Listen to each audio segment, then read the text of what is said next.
اگر کسی کو ایسی بیماری ہو کہ ایک وضو سے ایک نماز بھی پوری نہ کر پائے تو اس کے بارے میں کیا حکم ہے؟ اسی سے ملتا جلتا سوال ایک اور بھی ہے،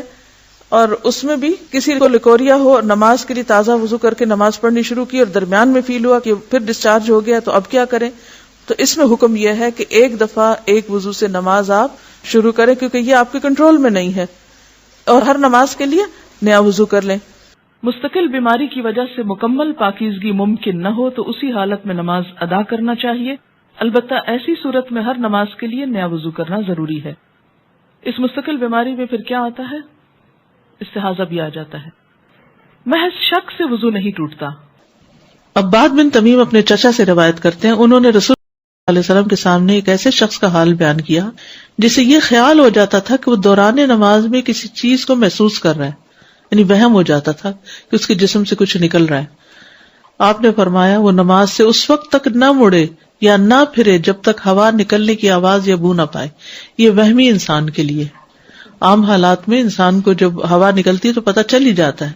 تو وہ عام اس کو نہ لے، یعنی محض شک کی بنیاد پر یا وہم کی بنیاد پر یا جسم میں ایسے ہی کوئی سرسراہٹ ہوئی ہے اس کی بنیاد پر وہ یہ نہ سمجھے کہ اس کا وضو چلا گیا ہے جب تک کہ واضح علامت نہ ہو۔ اب بعض اوقات یہ دو علامتیں بہت واضح نہیں ہو سکتی، انسان کو یہ پتہ چل جاتا ہے کہ اس کے جسم سے ہوا نکلی ہے تو اس وقت اس کا وضو نہیں رہے گا،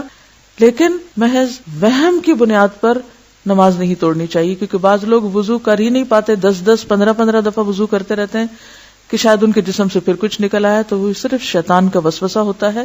اس کو اہمیت نہیں دینی چاہیے، بس ایک دفعہ صحیح طور پر وضو کر لینا چاہیے، اور اگر یہ دو علامتیں محسوس ہوں وضو کے دوران یا پھر نماز کے دوران تو دوبارہ وضو کر لینا چاہیے۔ سہل بن حنیف سے روایت ہے، انہوں نے کہا مجھے مزی کی وجہ سے بہت مشقت برداشت کرنی پڑتی تھی، کیونکہ میں اس کی وجہ سے بہت کثرت سے بار بار غسل کرتا تھا۔ ہر دفعہ جب کوئی ایموشنل ایسا آئی اور اس سے جسم سے کچھ پانی نکلا تو میں پھر نہانے لگ جاتا، پھر نہاتا تو بڑی مشکل میں تھا۔ تو میں نے رسول اللہ صلی اللہ علیہ وسلم سے دریافت کیا تو آپ نے فرمایا تجھے اس سے وضو کافی ہے۔ میں نے کہا اللہ کے رسول جو میرے کپڑے کو لگ جائے میں اس کا کیا کروں؟ فرمایا تجھے پانی کا ایک چلو کافی ہے، جہاں تیرا خیال ہے کہ وہ تیرے کپڑے کو لگ گئی ہے وہاں چلو بھر کے چھڑک دو، بس، ہر وقت استنجے کی بھی ضرورت نہیں۔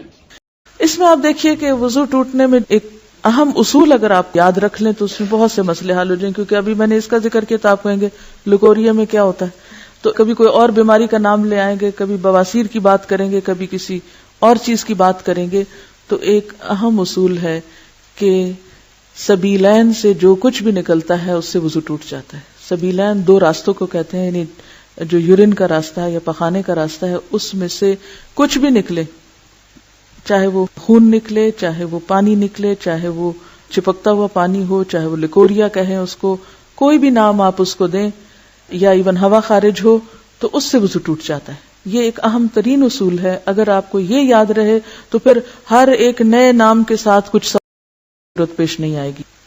تو کچھ بھی نکلے جو جسم پر محسوس ہو تو اس کو دھو کر، یا اگر دھونے کا موقع نہ ہو تو ٹشو سے صاف کر کے، میں اس لیے موقع کی بات کر رہی ہوں کہ عام طور پہ گھر میں تو سہولت ہوتی ہے، لیکن بعض اوقات آپ سفر میں ہیں، استنجے کا موقع نہیں ہوتا، تو ایسی صورت میں ایسی خواتین جن کو مسلسل ایسا ڈسچارج ہوتا ہے وہ پیڈ یا ٹشو استعمال کر کے وضو سے پہلے اس کو ہٹا دیں اور تازہ وضو کر لیں، چاہے ان کا ویسے وضو ہو بھی۔ تو چونکہ سبیلین سے کچھ بھی نکلے وضو نہیں رہتا، اس لیے اس نجاست کو صاف کرنا بھی ضروری ہے اور اس کے ساتھ دوبارہ وضو کرنا بھی۔ وضو کے بغیر نماز قبول نہیں کی جاتی۔ حضرت ابو ہریرہ رضی اللہ عنہ سے روایت ہے کہ رسول اللہ صلی اللہ علیہ وسلم نے فرمایا جس شخص کا وضو ٹوٹ جائے جب تک وہ وضو نہ کرے اللہ تعالیٰ اس کی نماز قبول نہیں کرتا۔